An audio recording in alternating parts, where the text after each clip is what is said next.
Assalamu алейкум сүйүктүү айымдар жана мырзалар, ардактуу теле көрүүчүлөр. Биринчи коомдук каналда Салам Кыргызстан түнкү шоу программасы старт алды. Саламатсыздарбы? Кутман кеч, урматтуу сүйүктүү биздин теле көрүүчүлөр. Кайрадан амандашып жатканыбызга биз чоң бакытта бөлөнүп турабыз. Андыктан бизден алыстабаңыздар, бирге болуңуздар.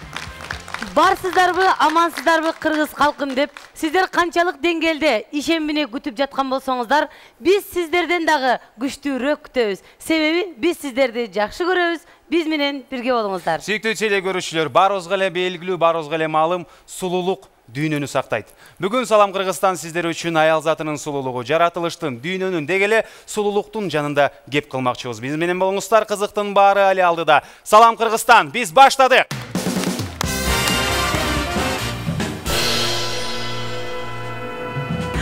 Дүйнөнү сулуулук сактайт дегенге кошула аласыңбы? Азыр Санжар айтпадыбы? Дүйнөнү сулуулук сактайт, айымдардын сулуулугу, жаратылыштын сулуулугу деп экөөбүздүн сулуулугубузду көрө албай айтпай койду окшойт.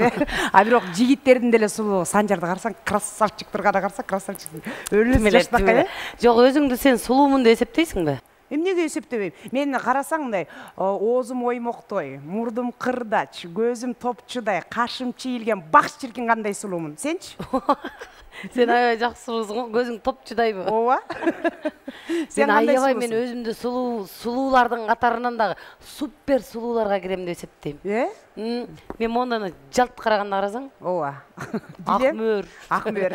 Ал сөздөрдүн баардыгы меники жөнттүрчү эле, өткөн эле айтып. Андан көрө кел анда могу кайсы сулуу келер экенин биз Санжарга берели. Бүгүнкү сулууну эми биз экөөбүз, конечно, бизден кийин сулуу деп айтсак жаңылышпайт болушубуз керек. Санжар, чакыры бер бизден кийинки сулууну.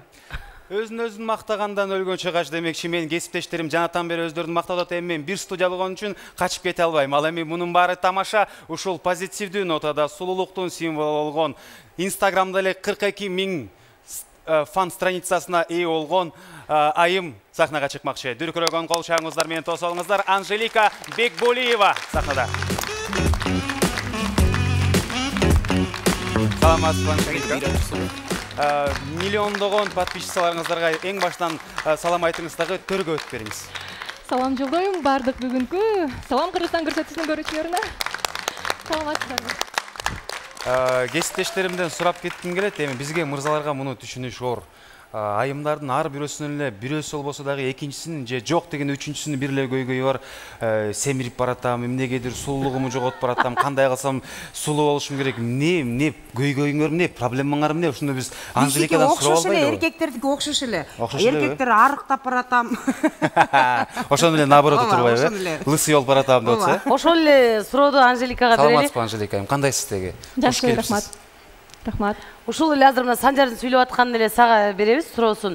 Биз мисалы семирип баратабыз, моундай болуп кетип атабыз, мындай кылыш керек. Сен эмнеге ушундай ушул жаатта кайсы нерсени көбүрөөк айтасың? Кайсы көйгөйүң?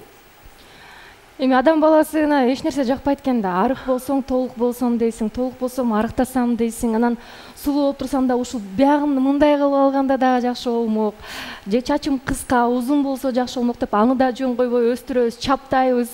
Кирпиктер ордунда турса деле ага деле улайбыз. Айтор адам ар дайым изденип, өзгөргүсү келип турат. Сиз өзүңүз кантип мындай сулуулук бир эле чачты боеп же жазап, же болбосо бетти боеп коюш эмес, башка дагы бир нерсе керек да турабы сулуулукка. Баардыгы эле ошондо боёнуп сулуу боло алса, сиз кантип ушуну аракет кыласыз? Эмнеңиз менен сулуумун деп ойлойсуз? Же бир жактан заказ кылып сатып алсалабы сулуулукту? Биз болсо сыры болсо бизге деле айтып коюңуз, биз деле интернетке кирип заказ кылып алалы демекчи. Бир четинен эми кандай десем, жаратканыбыз баардыгыбызды сулуу кылып жараткан, анткени адам кылып жаратты, бирок аял затын өзгөчө сулуураак кылган деп айтып коюшат. Мен ойлойм, туура болуш керек. Өзүңдү сен мен сулуумун деп эсептейсиңби? Ооба, эсептейм, албетте. Сен сулуусуңбу? Ким айтты деппи? Ооба, биз негизи эле кыздарыбызды башынан эле кичинекей кыздарды сулуумун мен, татынакаймын деп үйрөтүшүбүз керек экен. Албетте. Мен деле апамдын кичинекейинен бери эле сулуусуң деген, анан албетте мен ойлойм азыр Анжелика Бекболиеванын сулуулугун тартыша баштасак биздин тарабыбызга көп таш келиши мүмкүн. Азыр ушул эле видеонун ылы жана комментарийлергечи. Анткени аябай чоң Анжеликанын ал жакта армиясы бар. Бул жөн эле мындай эмес, күйөрмандар эмес, чын эле армия. Ооба, билебиз. Лайктарынан, комментарийлеринен андан соң соң фан Анжелика 0102 деп туруп канча миңге чейин.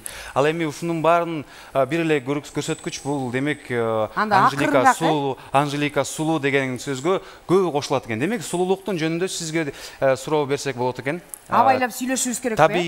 Табигый сулуулук деп калдыңыз, жаратканыбыз берген. Андан соң жасалма сулуулук деген кийин пайда болду. Бул хирургиянын аралашмасы менен миңдеген түрдүү косметикалар пайда болуп калды. Анын баары технология өнүгүшү менен мындай азыр жеңил болуп калды. Табыш мурункудай жана казандын көбүсү менен осмо менен деген нерсе мурунтан эле жок уже. Ал эми кайсы учурда табигый сулуулуктан жасалма сулуулукка өтүп кетти? Жана же өтө элекпи, же болбосо азыр кандай кырда, ошол жөнүндө айтып кетсеңиз. Дейле дүйнөдө айтып кетсек. Бүгүнкүдөн нукура сулуулугу менен сакталып калган кыргыз кыздары бар. Мисалы үчүн алар боюнсо өтө жарашпайт да. Чыныгы эле калың кашы, чачы узун, бирок боюнуп калса анча болбой калат да. Баары бир баягы өзүнүн нукура сулуулугун жоготуп коет. Көп учурда болсо негизи макияж визажисттердин жумушу бар. Бул сүрөтчүлөр. Кадимки эле актай баракты бетти биринчи актай барак кылып жасашат. Бул тоналдык основа деп коет. Бетке аппак кылып тартып алгандан кийин анан кийин өздөрүнүн көрүп жатканындай кылып биз вообще билбейбиз да. Жана экөөбүз нукурасыбыз да. Актай барак эле анан кийин өздөрү көргөндөй ошол адамга жарашыктуудай кылып, анан кийин башынан баштап кашты чиет, көздү чиет, мурунду чиет, барыш керек. Оозду чиет. Жок, анан барыш керек. Анан кийин суп-сулуу адам келип чыга калат. Бул операциялык жолу жок эле. Жакшы экен да, неме? Анжелика. Бирок сен ар дайым мондай ап-барык болуп, мындай фигураңды да аябай жакшы сактап жүрөсүң да. Эмне кыласың?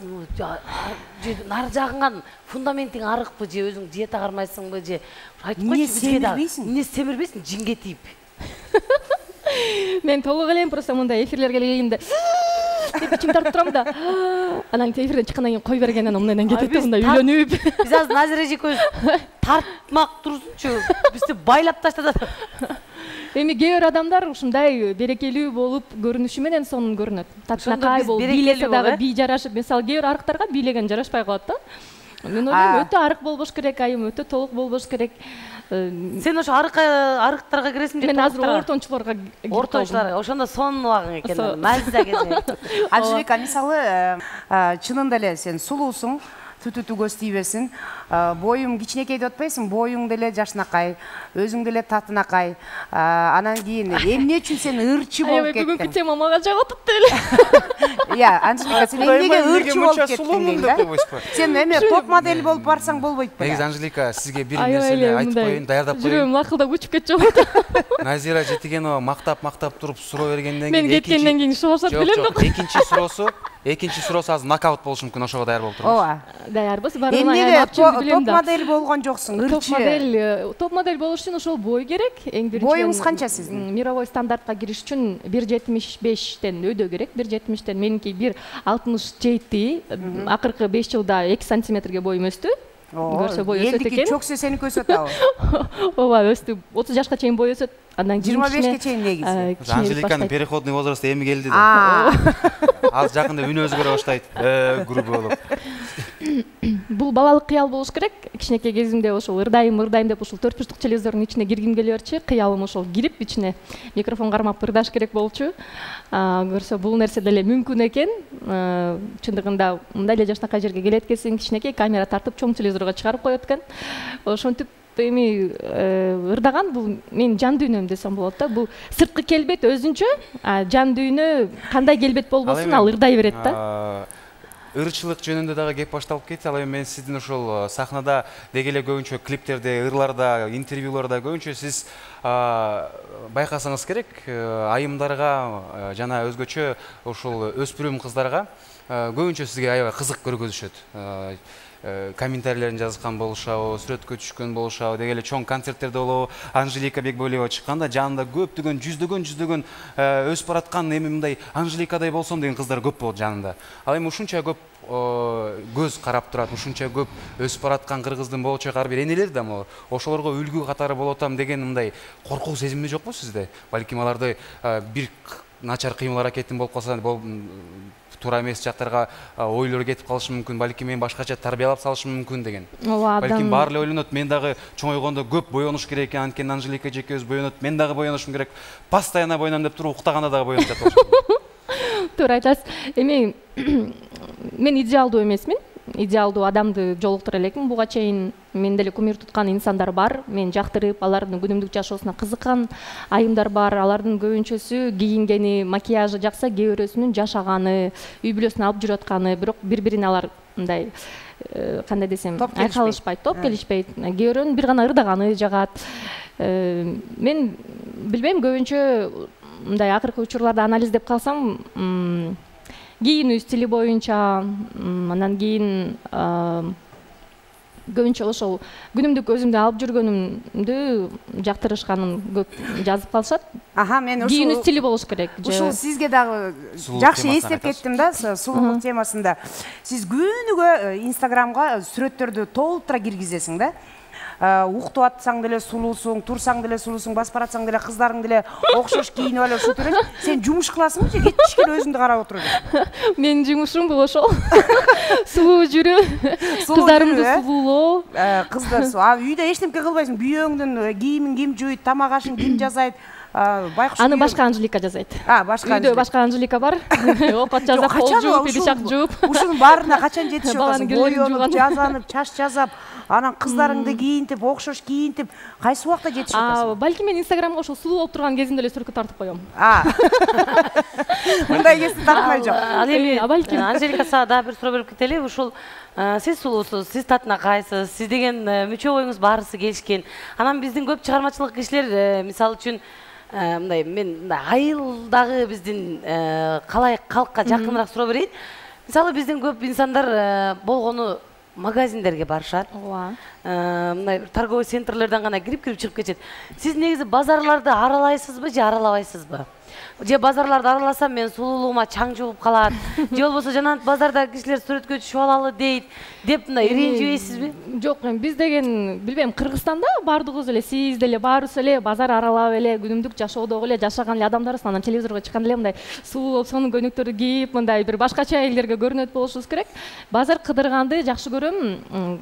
Жанагындай алма, жемиш, картошка, мейс, өрүктөр сатып алатканда жакшы көрөм да, базардан алган. Анткени баарын жеп көрөсүң.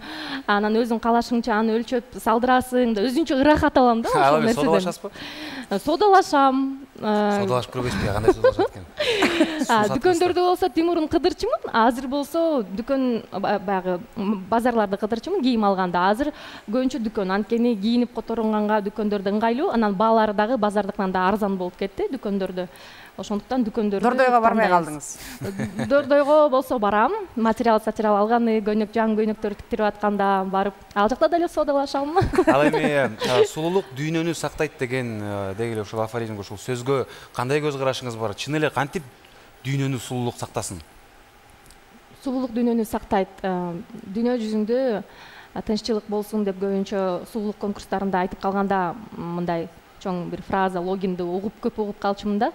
Анткени сулуулук конкурстары бүт дүйнөнү бириктирген конкурс болуп келген экен да, ошондо сулуулук дүйнөнү сактайт деп айтылып калган экен. Анткени сулуулукту алдай албайсың да, сынагынан жарыштан чыккан, сынак жарыштан, ошо сулуулук сынагынан чыккан деп айтам да бул сөздү. Анткени өзүң көрүп туруп, ошончо бир нече 200-дөгөн, 300-дөгөн кыздардын арасынан өзүңө жактырып калган бир эки сулууну карап каласың да. Мен эгерде жюриде болгондо могу кызга биринчиликти бермекмин деп, ал япониялык сулуубу, кыргызбы, Турциядан баягы америкалыкпы, турчанкабы, айтор, сен бөлбөйсүң да, сен бир гана адамдын сулуулугун карайсың. Биздин Кыргызстанда кимди сулуу деп эсептейсиз? Мына атактуу инсандардан. Сизди. Гүлжан эжемди сулуу деп эсептеймин. Рахмат. Аябай сулуусуздар чындыгында. Рахмат. Кайруу сулуу айтсаң дагы айтчы. Көздөрүңүздөр жагат мага абдан. Мен адамдын эң биринчи көзүн карайм, анткени көз аркылуу мен ички дүйнөсүн көрө алам адамдын. Көрдүңбү Санжар? Эми аябай мактап мындай ой кубанып тургуча мен дагы бир суроо сурайын. Анжелика Бекболова биздин төрөбүздүн коногу болуп турат. Салам Кыргызстан түнкү шоу программасы биринчи коомдук каналда берүүбүздү уламчы аткан кезибиз. Анжелика, жакында эле биз командабыз менен Кыргызстандын түндүгүнөн баштап түштүгүнө чейин, кайра түштүгүнөн түндүгүнө чейин машина менен саякат кылып келдик. Ар бир көп айылга жолугуп келдик. Меймандарды ал жакта кыргыз элдери менен маек куруп келдик. Ал жакта баары эле айтканы Салам Кыргызстанды күтөт экен, Салам Кыргызстанды качан башталат экен дейт. Көбүнчө жеңелер, эжелер, апалар, анан өзүмдүн айылыма дагы барып калдым. Ал жакта дагы жаш келиндер, өзгөчө келген меймандарды, анан келген айымдардын мындай кептерин жана кеңештерин уккусу келет экен. Сизден дагы кайрылып кетели, азыр ушул бизди көрүп жаткан кыргыз элинин тургундары, айылдык жеңелерибизге, жегеле биздин баардык эжекелерибизге болгон күнүмдүк жашоодогу кеңештериңизди айтып кетсеңиз, балким аларга аябай кызык болот. Мен негизи эле айымдарды, мисалы үчүн айыл жергесиндеги же шаар жергесиндеги деп эч качан бөлбөйм. Аял заты мен үчүн бул айым. Мындай айым да, айым деген сөз деле бул аял затка тиешелүү нерселер, сөздөр бар болуш керек. Назиктик, шамдагалык, шайыр жана ар дайым өзүн айым экенин сезип жүрүш керек да. Унутпаш керек айым экенинчи, эч качан. Анан жакында эле ошол Бактылуу айым проектисида буйруса чыгат. Ошол жакта дагы авторлук проектимде 30 жыл, 40 жыл бою шаарда жашап жүрүп, бирок келбети жаңы эле айылдан келген эженикиндей болуп жүргөн да эжекелер катышып атат да. Анан айтам да, суроо берипчи, эмне себеп десем, мага кереги жок кийимдин дейт да. Мен ушундай эле жүрө берсем болот. Мен эмне кимге жасанам дейт да. Биз айымдар эч качан унутпашыбыз керек. Жасанчу инсан болсо дагы, болбосо дагы, кийинки аркабыздан өсүп келе жаткан кыздарыбыз, балдарыбыз бизди карап түзөнүшөт, биздей болуп кийинишет. Ар бир эле кичинекей кыз өзүнүн апасын туурайт да. Апамдай болсом, ар дайым сиздердин балдарыңыздар мен апамдай сулуу болсом, мен апамдай болуп кийинсем деп кыялдансын десеңиздер, анда биринчиден өзүбүздү карайлык, өзүбүздү түздөйлүк, өзүбүздү сулуу алып жүрөлүк. Келген меймандарыбызга салтка айланган сурообуз бар. Анжелика, Кыргызстан сиз үчүн эмне?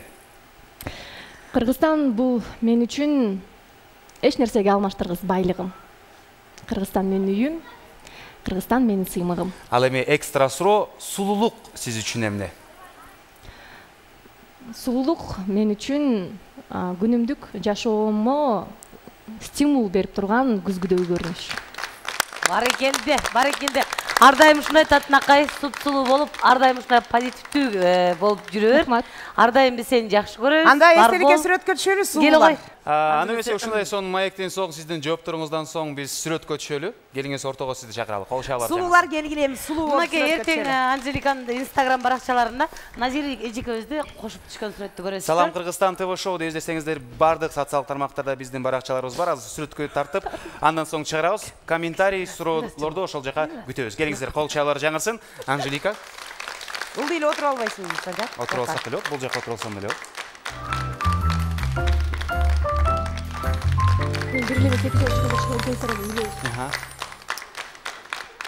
Баракелде. Туруп алсаң сулуулардын арасына кошулуп алат. Эми Санжар, мен бүгүн ойнобоймунбу? Сиз эмнеге ойнобойсуз? Биздин Анжелика айымыбыз сүрөткө чыкса, эмне мен кетем ойнобоймунбу бүгүн дейт. Эмнеге ойнобойсуз? Атайын сиз үчүн теге кум менен машина деп коюн, азыр машинка ойнойсуз кумдун үстүндө, макулбу? Шарттарын сыгда түшүндүрүп берейин, келиңиз, кол чабуулар жаңырсын. Биздин Анжелика айымыбыз аябай биздин оюндарга каты даярданып келген сыяктуу. Андыктан барыңыздарды сыналга жакын чакырабыз. Азыр сиздерге болуп көрбөгөндөй оюн куруп бермекчи. Анжелика, сиз курбу кыздарыңыздар менен аябай сонун бир жогорку деңгээлдеги кастингке келдиңиздер. Сиздерге азыр наушник сизде болот, сиз солистка болосуз, алдында турасыз. Ичинде түрдүү жанрдагы, түрдүү жылдагы, түрдүү элдин музыкалары бар. Музыка которулган соң мен сизге музыканы коюп, телефонду колуңузга берип, наушникти тагам.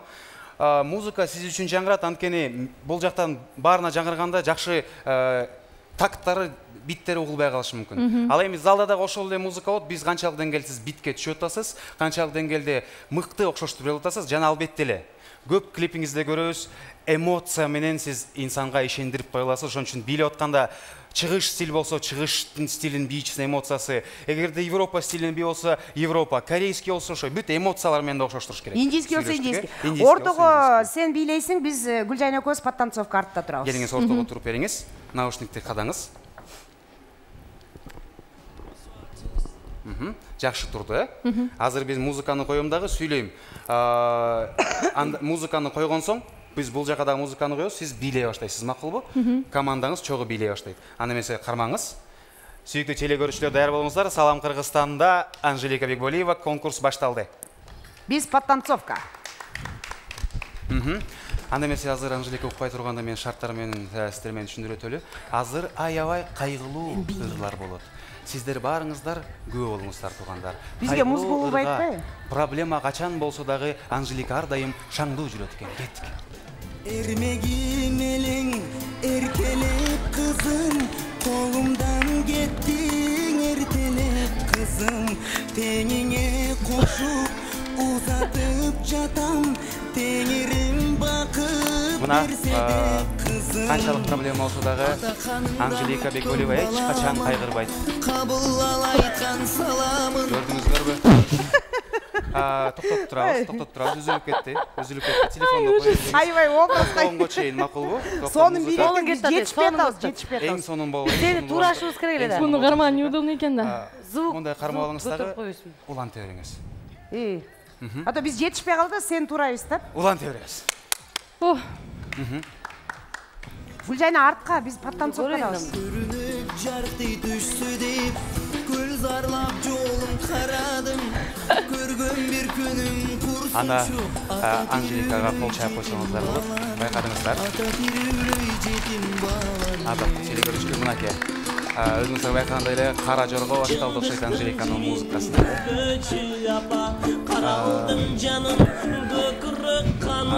Бул сөзсүз түрдө эле албетте жөнөкөй эле тамашалуу ыр, бул кайрылуу Анжеликага эмес, бирок ушундай кайгылуу ырга шаңдуу бийлейт экен.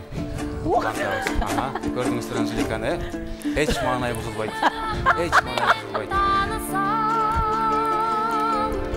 Азыр эле сиз билбей турсуңуз кантип? Билип калат ошон үчүн. Биз биякта сыртта студияда музыка ушундай болуп атат да ойлоп калсын. Биз сыртта да ушундай музыка берип атабыз да. Анда колдорду бийигирээк көтөрүп туруп кыймылдап турсак болот.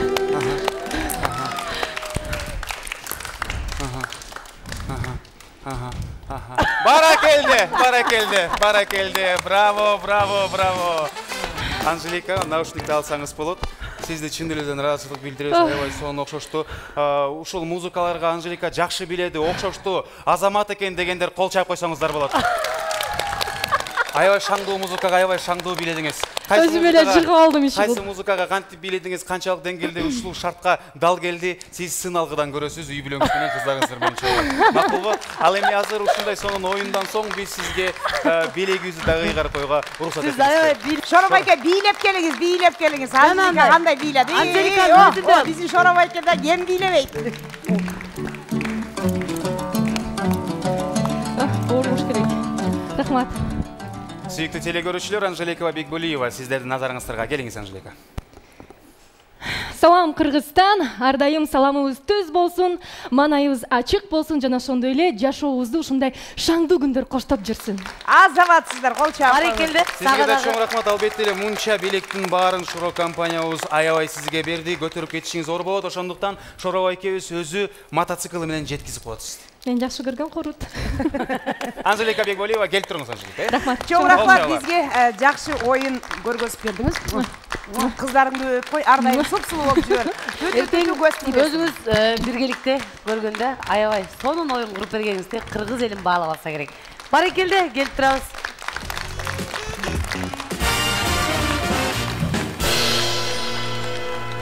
Илгери бабалардын заманында батыр жигит айдай сулуу кызга ашык болуп калат.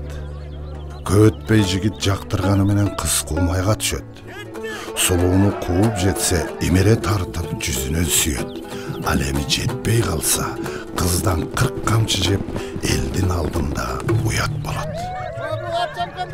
Эгер кыздын көңүлү болсо, жигиттин жетишине тымызын өзү жол берген. Бекеринен элде алыс жолго арыштуу тулпар сурагыча байсалдуу сапар тиледеп айтылбаса керек. Максым Шоро, көчмөндөр суусундугу. Сулуулук дүйнөнү сактайт деп бүгүн мынакей бизди баардыгыбызды татынакай көйнөктү кийгизген Аленага чоң ыраазычылык билгискибиз келет. Айымдар ар дайым сулуу болуңуздар. Сулуулуктун жүзү чүпүрөк дейт. Ошондуктан Аленадан барып кийиниңиздер.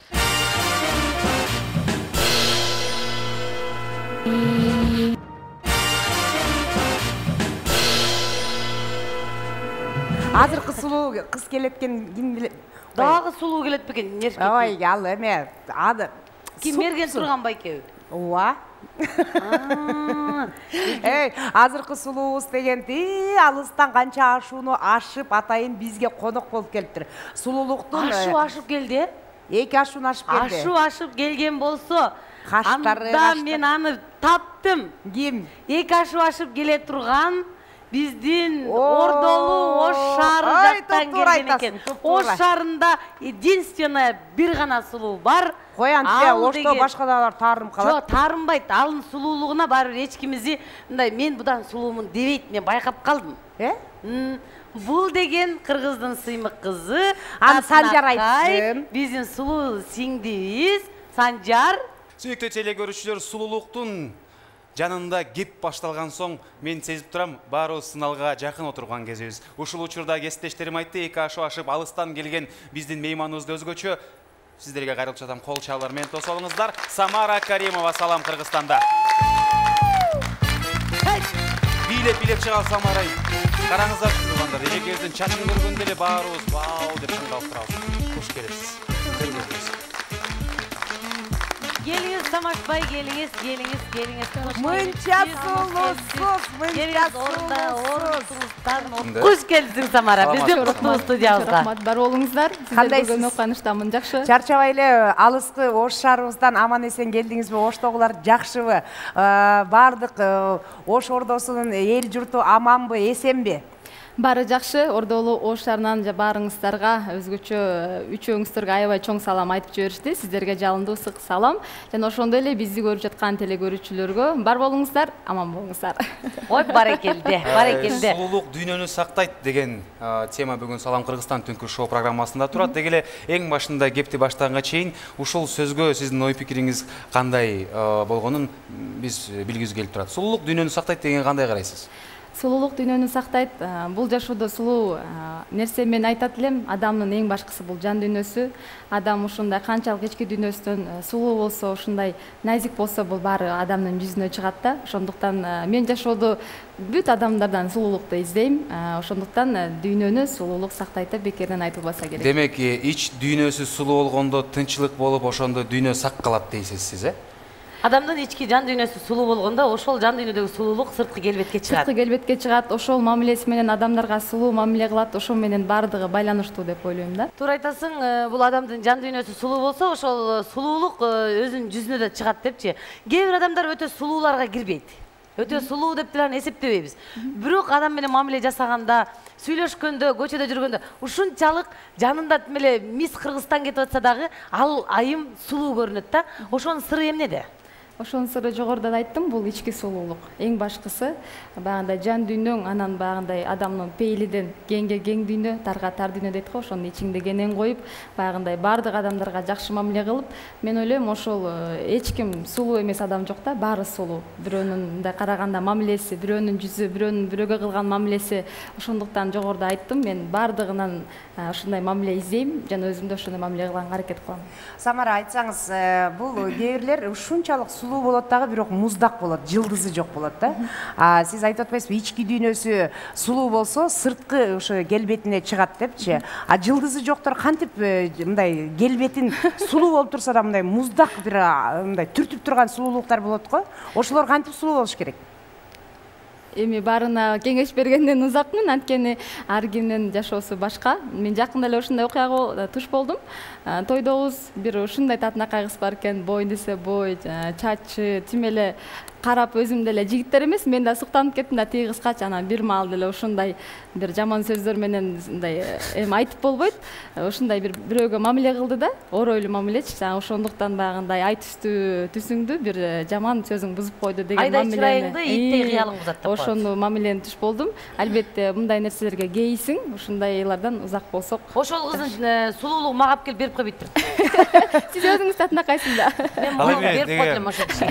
Көбүнчө эле ким менен сүйлөшсөң да, ким менен маек курсаң деле сулуулук темага келгенде баары эле айтат мындай эң биринчи орунда сөзсүз түрдө ички сулуулук, сөзсүз түрдө ар бирөөсү сулуу дейт. Бирок эми ачык айкын жашоодо болуп аткан нерсе, эгерде бир көчөдө балким бир эс алуу жайында эки кыз болсо, бирөөсү сулуу болсо, сөзсүз жанында анча деле сулуу эмес курбусын ээрчитип отур. Мындай красивая подружка, некрасивая подружка депчи.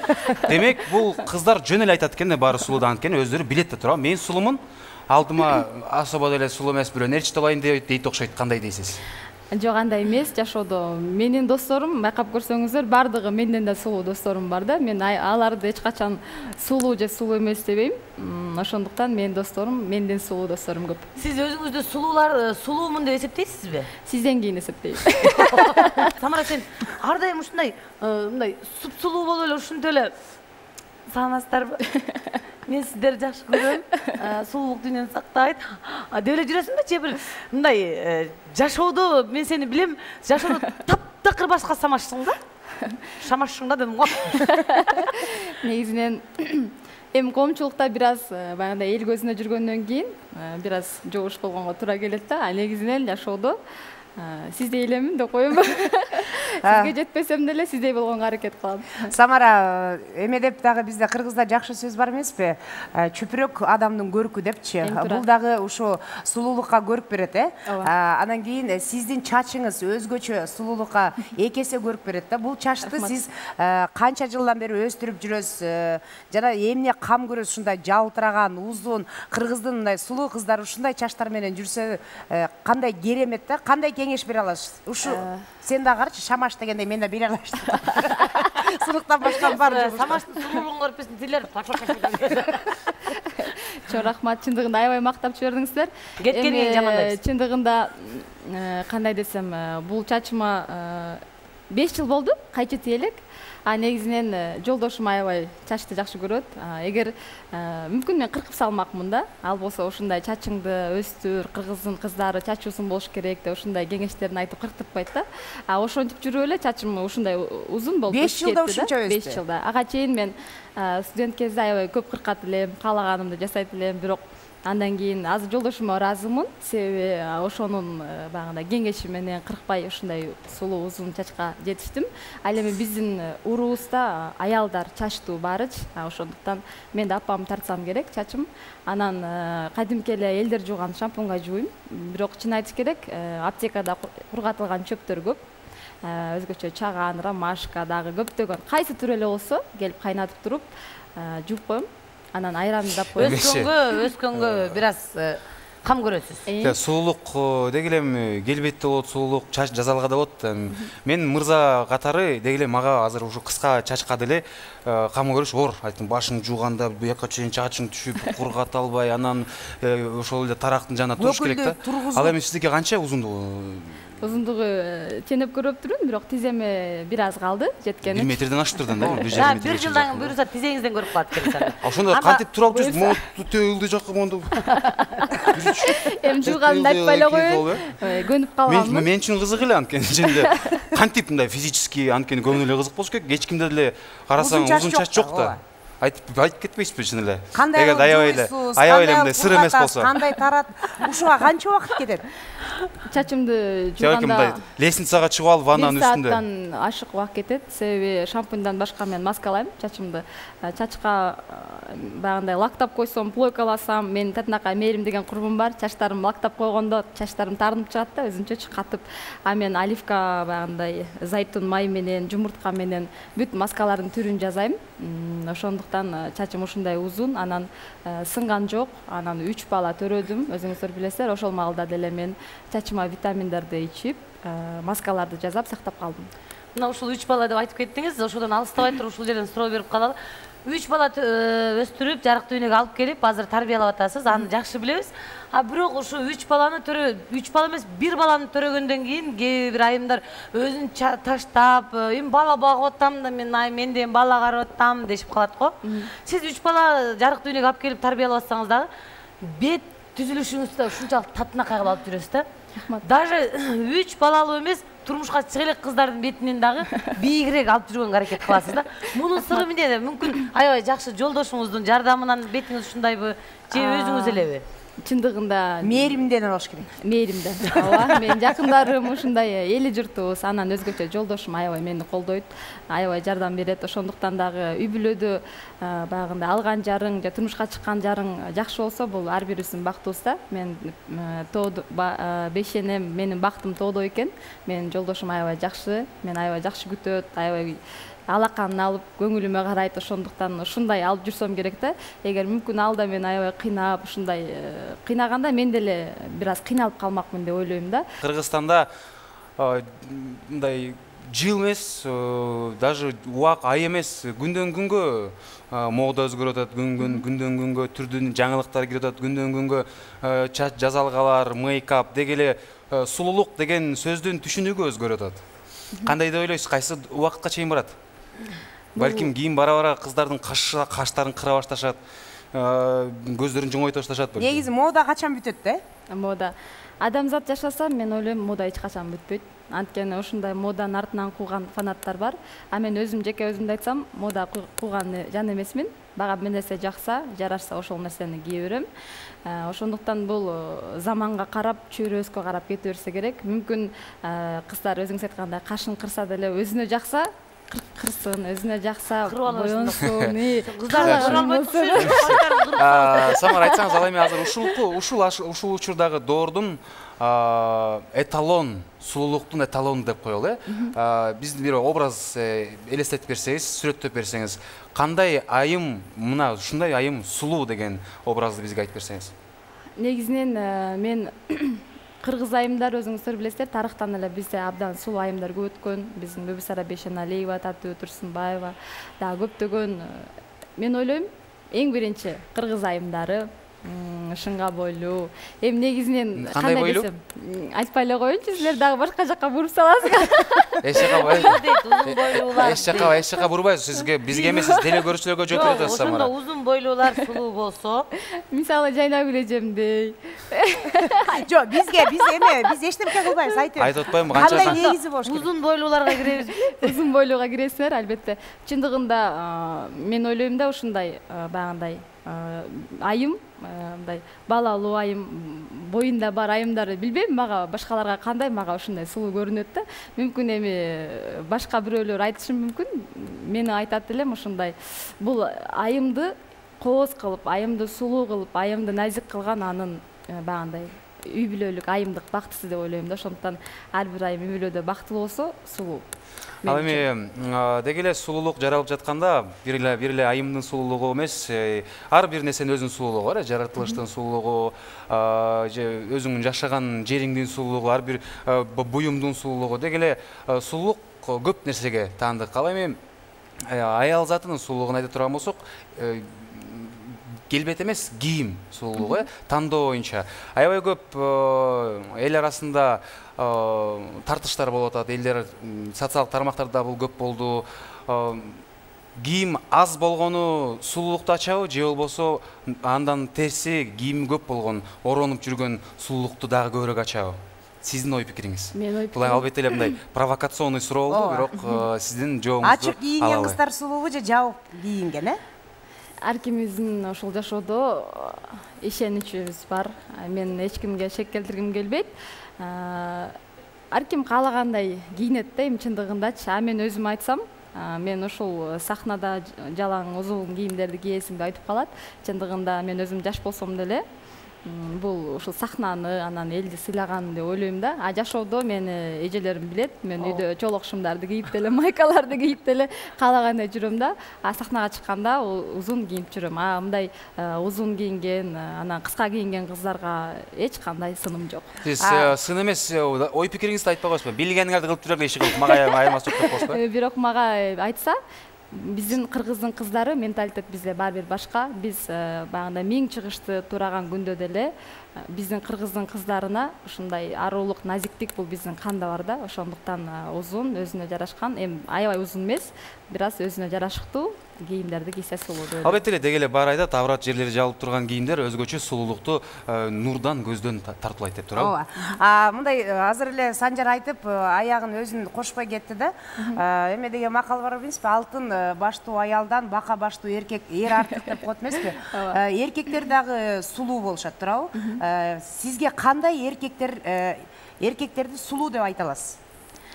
Эркектерди Мисалы, Санжар сулуубу? сулуу, жакшынакай. Сен симпатичныйсың. Сулуу эмес бирок, Негизинен эркектер айтып коюшат го, бир аз эле сулуу болсо болот деп. Маймылдан кичине айырмасы болсо жакшы болот деп туура, ал жакка кошулабыз. Эркекти сулуу кылган анын эркектик чыныгы, жигиттик сапаты. Анын ошо жасаган багындай жигит болсоң, багындай март бол деп айтат го, шок бол депчи. Ошондуктан жигитке сапаттуу нерселердин баары теш болсо, ошол жигит жакшынакай, ошол жигит сулуу. Анан адамгерчилик, жигиттик сапат биринчи болуш керек деп ойлойм. Бизде Кыргызстанда шоу бизнесте деп эле коеюн, тияк бияк тармактарын айтпай эле, топ модельдер эмес, шоу бизнесте эң сулуу ким? Сиз үчүн? Эң сулуу мен Саламат Садыкова эжекем. Мен ойлойм, аябай чоң мындай точка кое турган жооп болду окшойт, Анткени ал аял кандай десем, сулуулуктун эталону, жашы канчага жетти, бирок дагы эле жаш кыздардай өзүн сахнада мойну узун, анан өзүн да ханышалардай алып жүргөн. Мүмкүнчүлүктү колдонуп Саламат эжекебизге салам айтабыз. Ал эми Самара айым, сизге салтка айланган сурообузду эки бөлүп сурамакчыбыз. Эң алгач, сулуулук сиз үчүн эмне? Сулуулук мен үчүн ата-энем амандыгы, балдарым амандыгы, элибиздин тынччылыгы, мен үчүн сулуулук. Ал эми экинчи суроого жообуңуз анда оорураак болуп калат, анткени кайталаганга болбойт. Кыргызстан сиз үчүн эмне? Кыргызстан дүйнөдөгү эң кооз менин мекеним. Анткени ошол кичинекей мамлекетте эң сонун кыргыз элибиз жашайт. Кыргызстан менен сыймыктанам. Менин сүйүктүү өлкөм Кыргызстан. Сизге чын дилден ыраазычылык билдиребиз. Жана сулуулук дүйнөнү сактайт деген темабыз болгон үчүн сулуу ырчы айымдардын өкүлү Самара Каримова келип калган үчүн биз сүрөткө түшпөй койбосок болбойт. Кол чаялар жаңырсын. Жылдыздуу селфи салам Кыргызстанда. Самараны биз ортого алып алалы, келиңиз. Самараны кучактап түшөлүчү. Биздин кол чаялар демдегедир жаңырбай жатат. Келиңиздер. Салам Кыргызстан ТВ шоу деп туруп ар бир социалдык тармактарда бизди издесеңиздер барбыз. Комментарий күтөбүз жана жоопторун сөзсүз түрдө Самара эжекебиз өзү да жооп бермекчи.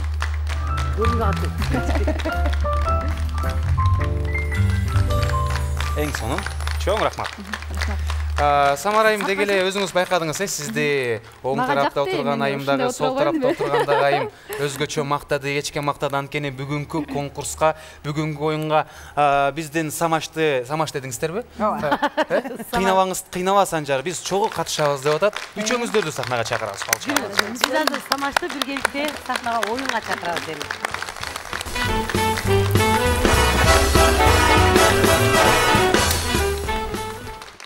Баарыбызга эле белгилүү, ар бир кыргыз жараны байыртан өзгөчө талантка бай келген. Ал эми Самара Каримова мыкты ырчы, мыкты айым, мыкты эне жана андан да сырткарысы, андан дагы эч ким көпчүлүгү билбеген мыкты актриса болгонун биз билебиз. Бул туурабы, Самара айым? Өзгөчө жанрларда, өзгөчө каалаган образды жаратканга мыкты колунан келет экен Самара эжекебиздин. Сиздердин кол чабыңыздар менен биз азыр конкурс менен ушуну байкамакчыбыз. Самара, биз сиз үчүн дүйнөлүк деңгээлде белгилүү болгон кинолордун арасынан кыска фрагменттерди даярдадык. Артыңызда экранда турат алар. Биз ошол кинолорду биринчи сизге көргөзөбүз. Сиз бул тарапка жылып келиңиз, оң жака баарыңыздар чогуу эле көрөсүз. Андан соң мен ролдоруңуздарды бөлүп берем. Сизге жана Гүлжан айым, Назира эжеке үчөөңүздөргө сүйлөштүк. Анда эмесе телекөрүүчүлөрүбүз даяр. Биздин Салам Кыргызстан түнкү шоу программабыздын студиясында отурган көрүүчүлөрүбүз дагы даяр. Кол чаалар жаңырсын. Конкурстун аты актер, актриса дүйнөлүк деңгээлде. Биринчи фрагмент, кеттик.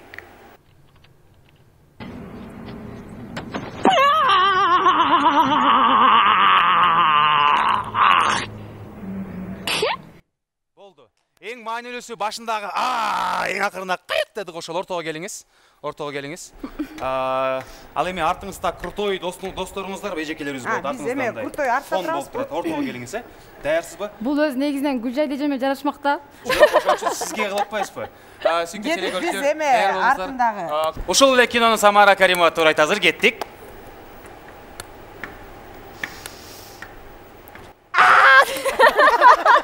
Браво, баракелде.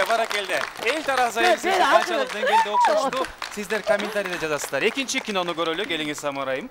Артты карасаңыз, бул кино бир аз жеңилирээк, балким бир аз оорураак болушу мүмкүн.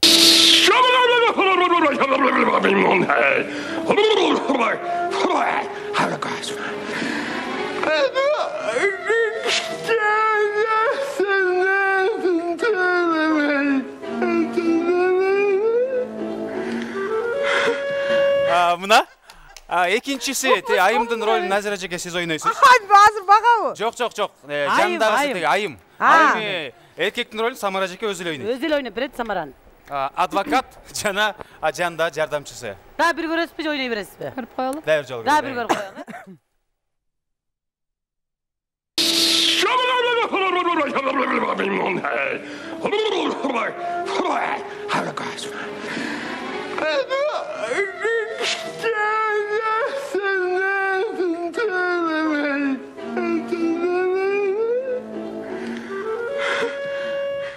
Экөөңүздөр артында эки кызсыздар, ошону түшүндүңүздөр, эки айымсыздар. Экинчи кино канчалык окшошот атканын упайларыңыздарды даярдап туруңуздар, анткени биз сиздердин баарыңыздарды комментарий жөнөткөлө дейбиз. Кеттик. Кана кеттик анда. Мага. Мен адвокат.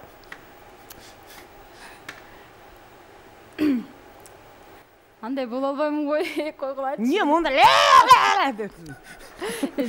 Жок, башында. Дайыр жолу көрөлү, Самарай мандан баштаңыз,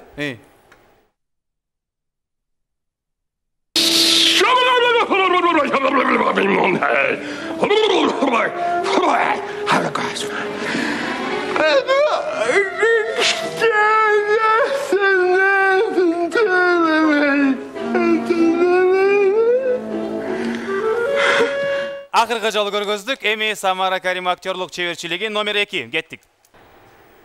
Кудайым. Ушунда пас берейинчи, жок, ойной албайм, чын. Анда пас берсеңиз 10 жолу отжимание жазыш керек болот. Жазайм. Жазайсызбы? Кандай экенда? Сүйүктүү телекөрүүчүлөр, эксклюзив Самара Каримова сиздер үчүн аткарганын ордуна отжимание жазып келет. Аны эсе сүйүктүү телекөрүүчүлөр, Самарайым ойнобой алган үчүн штраф катары отжимание жасайм дейт. Биз баарыбыз үчүн сюрприз катары ушунчалык сулуулуктун ээси күчкө дагы ээ экенин чогуу байкайбыз. 3, 2, 1, кеттик. 1, 2, 3, 4, 5, 6, 7, 8, 9, 10. Bravo! Барекелде. Мынакей караңыздарчы, көп кырдуу талант, бир эле сулуулук, бир эле ырчы, бир эле үйдө мээримдүү эл эмес, биздин спортсменка Самара Каримова. Кинода айтылат го, спортсменка, комсомолка, красавица. Кол чаап койгуздар. Барекелде. Сиз Кыргызстан үчүн бир болуп көрбөгөндөй переворот жасайсыз, буйруса. Аны эмесе өзүңүздөр байкадыңыздар, көп кырдуу таланттын ээси Самара Каримова айым актерлугунда көргөздү. Жашоодогу сырларындагы сулуулукту кандай сактап келишке ошондой бөлүшкөндөн соң отжимание кылып чоң бир сиздерге маанайыңыздарды көтөрө турган жаңылык киргизди окшойт. Кол чаап койсоңуздар болот, сүйүктүү телекөрүүчүлөр жана күйөрмандар. Салам Кыргызстан түнкү шоу программабыздын башкы демөөрчүсү Шоро компаниясынан даярдалган белегибизди Самара эжеке сизге барып коелу. Мынакей бизде Шоро экебиз сизге биздин таттуу татмакай белектерди тапшырды. Самарайым, келиңиз, эркин микрофон кыргыз элине кайрылуу. Чоң рахмат баарыңыздарга, бар болуңуздар, баарыбыз сүйүп көргөн салам Кыргызстан мага абдан жакты. Чындыгында бүгүн кийимим жакшы эмес болуп калды. Кийингисе майка кийип келейин, буюрса. Сөзсүз элүү отжиманияны жасайбыз. Ал эми кыргыз элибиз бар болсун, дүйнөдө тынчтык болсун, элибиз дайыма бейпилдикте жакшы тынч жашоодо жашайлы. Ар бир үйдө нарисе үнү ыңаалап, төрүбүздүн көркү болгон ата-энелерибиз бар болсун. Сиздерге таазим. Барекелде. Сизге дагы чоң ыраазычылык билдиребиз. Үй бүлөлүк бакыт, чыгармачылыкка ийгилик, ушундай татынакай жүз, ушундай жаркылдаган маанайыңыз менен элдин кызматында жүрө бериңиз. Чоң рахмат. Келип бергениңиз үчүн чоң рахмат. Сизди үйгө чейин жеткизип коюп, бул продукцияңызды чейин көтөргөнгө жардам берген Шоров айкебиз менен узатып коймокчубуз. Кол чаялар жаңысын. Мотоциклдин көргөзүп коймокчу сизге. Аман эсен жетип алыңыз. Үйдөгүлөргө салам. Ош жергесине дагы салам айтып барыңыз. Чоң рахмат. Келип туруңуз.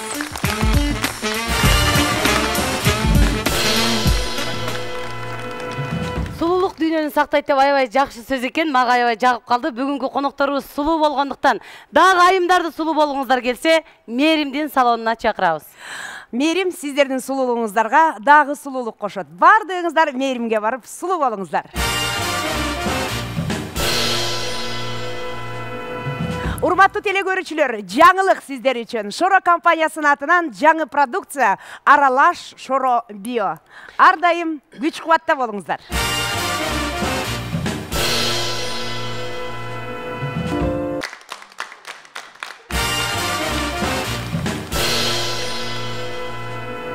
Сүйүктүү телегөрүүчүлөр, бүгүнкү эфирибизден кийин белгилүү болуп калды. Сырткы келбеттен дагы ички дүйнөнүн сулуулугу маанилүү. Ошондуктан ар дайым сулуу болуңуздар, ден соолуңуздар чың болсун. Бардыгыңыздарга сулуулукту чын жүрөктөн каалайбыз. Ар дайым сулуулар, сулуу мырзалар, апалар, аталар, бардыгыңыздар сулуусуздар. Сулуу мойдон жүрө бериңиздер. Бүгүнкү биздин келген коноктор өзгөчө коноктор болду окшойт. Себеби баягы башынан айтылгандай, дүйнөнү сулуулук сактайт дейт. Барыңыздарга сулуулук гана тартуулайлы. Бар болуңуздар. Сүйүктүү телегөрүүчүлөр, кайрадан бир жумада көрүшкөнчө сак саламатта калыңыздар. Сиздердин кызматыңыздарда Салам Кыргызстан түнкү шоу программасы. Санжар, Гүлжайна, Назира. Салам Кыргызстан!